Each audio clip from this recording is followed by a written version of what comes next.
अभी एक स्त्री यहाँ पर आई थी अपने पति के साथ। दोनों ने प्रणाम किया, फूल माला दिया। उस स्त्री ने अपना दुख किससे कहे। उसने कहा, गुरुदेव सब ठीक है, मेरे पति को गुस्सा बहुत आता है, बहुत ज़्यादा क्रोध आता है, तो इनकी गुस्सा ठंडी कर दो। तो मैं मन में सोचा इसको आइसक्रीम बना दूं क्या। पूरा ठंडा हो जाए। हर स्त्री चाहती है मेरे पति का स्वभाव ठंडा रहे। मैं कुछ भी करूं, उल्टा करूं, पलटा करूं, सुलटा करूं, ना करूं, दिन रात सोऊं, लेकिन वो ठंडे बने रहे, हिमालय की बर्फ जैसे ठंडे रहे। पुरुष भी यही चाहता है, मैं दारू पी लूं तो भी मेरी पत्नी कहे तुम पति परमेश्वर हो, अंडा खाऊं तो भी कहे तुम तो पूरे भगवान के रूप हो। लेकिन ऐसा कैसे हो सकता है।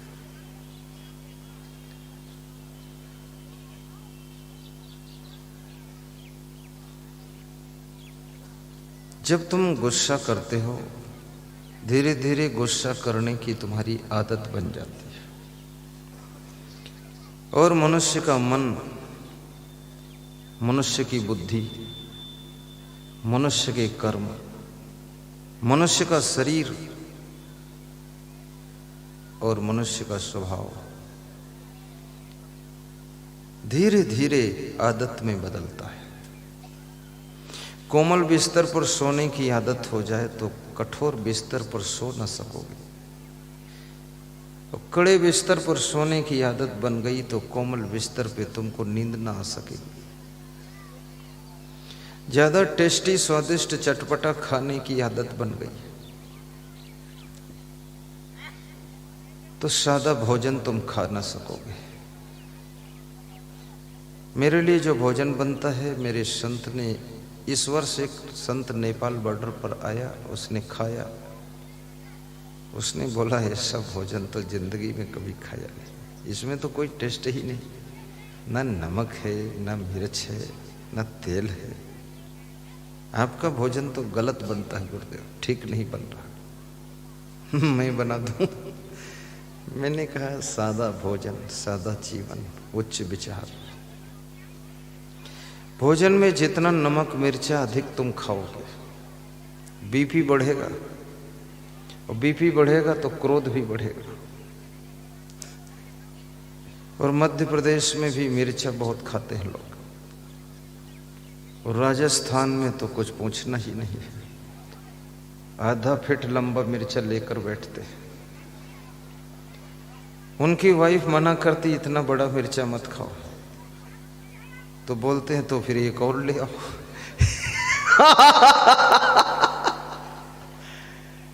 ऐसा खतरनाक मिर्चा। ये मिर्चा तुम्हारे शरीर में उन तत्वों को विकसित करता है जिससे गुस्सा बढ़ती है,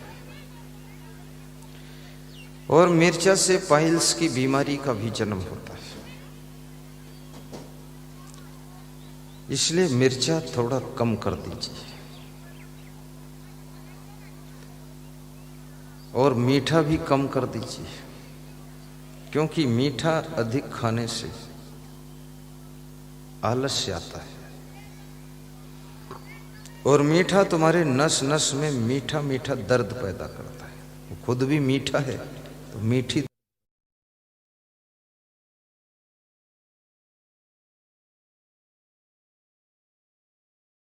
कहते हैं, मीठी मीठी दर्द है। कितना बड़ा सौभाग्य है, दर्द भी और मीठी।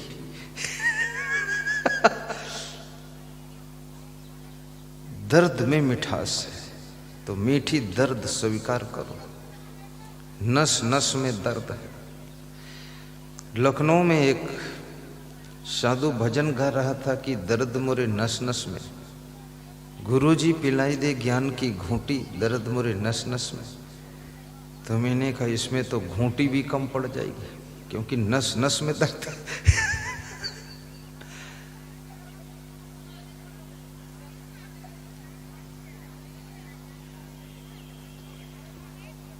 मन को भी संभालिए, मन में कोई आदत मत बनने दीजिए। आदत बुरी बला है, आबला पकड़ गला नरक में ले चला। स्वादिष्ट भोजन खाने की भी आदत मत बनाइए, लेकिन स्वादिष्ट ही खाना चाहिए, पर आदत मत बनाइए। कभी कम स्वादिष्ट हो तो भी हंस करके खा सको, ऐसा आपका स्वभाव होना चाहिए। और ये भी याद रखना, ये जो तुम वाणी बोलते हो, ये वाणी भी आदत पकड़ती है। वाणी तकिया कलाम पकड़ लेती है। कितने लोग बात करते हैं, कहते जो है कि, बार बार कहेंगे जो है कि, मतलब है कि, मतलब है कि, वो तकिया कलाम हो गया। हर सेंटेंस पे मतलब है कि, जो है कि, बार बार कहेंगे तुमने समझा कि नहीं समझा, समझे कि नहीं समझे। अब ये आदत बन गई वाणी की। ऐसे गाली देने की आदत भी वाणी में बनती है, और गाली देने की आदत बन गई तो सामान को भी तुम गाली दोगे, रजाई गद्दे को भी गाली दोगे, मौसम को भी गाली दे दोगे। ये ठंडी जब बढ़ेगी तो तुम कहोगे कि इसको भी साला साली बताओगे, गर्मी बढ़ेगी उसको गाली दोगे, ज्यादा पानी बरसेगा तो बादलों को गाली दोगे। अब तुमसे कोई पूछे ये गालियां कोई समझता भी है तेरी? बोले तुम समझते तो तुम ही ले लो गाली, और क्या। दिमाग गर्म जाता है। इसलिए वाणी को भी थोड़ा संभालिए, ज्यादा बोलने की आदत को भी कंट्रोल करिए। झूठ बोलने की आदत, निंदा करने की आदत, फालतू बातें करने की आदत, प्रपंच करने की आदत, वाणी में बहुत सी आदतें होती हैं। कितने लोग जहां बैठते हैं वहां फालतू बातें करते रहते हैं, चुप तो बैठेंगे ही नहीं। रिश्तेदार की बात खोद कर निकालेंगे, वो बोलेंगे मामा के मामा का भतीजा जो है वो 2 विवाह किया है। अरे इतना लंबा बात करने क्या जरूरत है? 2 करे, 4 करे, 5 कर ले, तुमको क्या चिंता है? जो करेगा वो झेलेगा। कबीर साहब कहते हैं, कबीरा खड़ा बाजार में गलकटियन के पास, जो करेंगे सो भरेंगे, तू क्यों खड़ा उदास। जो लोग 2 विवाह करेंगे तो 2 गुना भरेंगे। राजा दशरथ ने 3 विवाह किए थे, भगवान राम ने केवल 1 विवाह किया था। हालांकि राम के पास में वनवास में सुपर्णखा की ओर से ऑफर आया था विवाह का। अभी कोई एक हीरोइन थी तो वो रामदेव बाबा के साथ विवाह करने के लिए प्रस्ताव रखा उसने। अब वो कितनी वैधी हीरोइन है, उसके बुद्धि विवेक नहीं कि रामदेव बाबा है उसको भी बिगाड़ दोगी तुम। उससे कहती हो मैं तुम्हारे साथ शादी करूंगी। अरे इतनी दुनिया में पड़े हैं जो नहीं बाबा है, उनको पकड़ो जाकर। मुश्किल से तो बाबा बन पाया, उसको घसीट कर ले जाओगी भोग विलास में। अब रामदेव बाबा भी कभी कभी हीरो हीरोइन के साथ खड़े भी हो जाते हैं। मैं तो कोई हीरोइन पीरोइन में खड़ा नहीं होता, हीरोइन पीरोइन आने ही नहीं देता। हीरोइन तो छोड़ो, बिना हीरोइन भी नहीं आना इधर। अब वो रामदेव के साथ शादी थोड़े करना चाहती है ना, उनके धन के साथ करना चाहती, उनके साम्राज्य उनकी प्रॉपर्टी के साथ शादी करना चाहती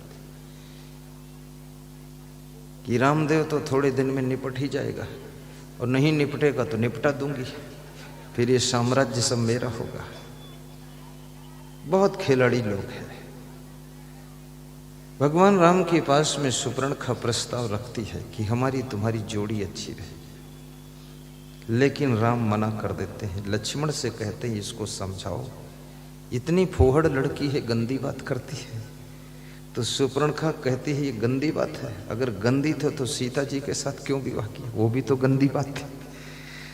राम ने कहा, मैं राम हूं, मेरा नाम मर्यादा पुरुषोत्तम है, एक विवाह से ज्यादा नहीं कर सकता। राम ने इस संसार को सिखा दिया कि यदि अपनी पत्नी को सुखी रखना चाहते हो तो एक ही चुनाव करना। और नारियों के लिए भी सिखाया। रावण ने सीता के सामने प्रस्ताव किया, तुम मुझे स्वीकार करो। सीता ने इनकार कर दिया कि पति तो दिल में एक ही बसा है, वो राम है, राम के अलावा किसी का नहीं काम है, केवल राम। अगर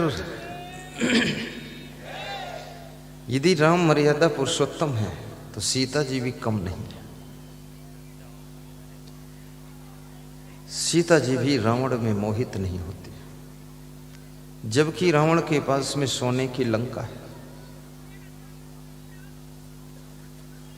सीता जी कहती हैं, मैं तो मेरे राम के साथ रहूंगी, रावण को मैं देखना भी नहीं चाहती हूं।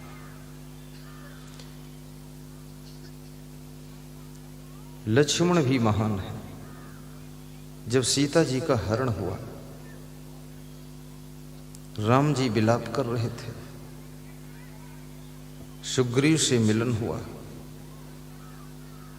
सुग्रीव ने राम को विह्वल देखा तो सुग्रीव ने कहा, हे राम, इतना दुखित मत हुआ, इतना व्यथित क्यों? आपकी सीता की खोज हो जाएगी। आपकी धर्म पत्नी महारानी सीता मुझे नहीं पता है किधर गई है, लेकिन एक दिन मैं पहाड़ पर बैठा था, एक नारी बिलखती चिल्लाती हुई विमान पर बैठी हुई, रथ पर बैठी हुई जा रही थी। उसको कोई राक्षस लिए जा रहा था, तो ऊपर से कुंडल गिरे थे, तो कुंडल मुझे मिला है, तो ये देख लो क्या कुंडल आपकी भार्या सीता का है। तो राम ज्यादा दुखी थे, कुंडल देखकर पहचान नहीं पाते हैं कि मेरी वाइफ का कुंडल है। अभी इसमें किसी स्त्री का कुंडल गिर जाए, उसके पति से पहचान कर रह जाए, वो पहचान नहीं पाएगा, क्योंकि कुंडल तुमने ठीक से देखा ही नहीं। कुंडल तो कुंडल है, कान गिर जाए तो कान भी नहीं पहचान पाओगे।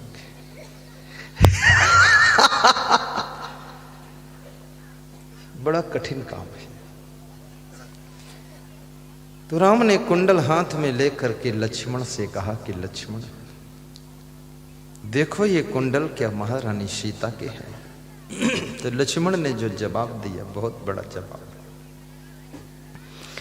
लक्ष्मण क्या कहते हैं? शांति से सुनना और खुश भी होना आनंद है।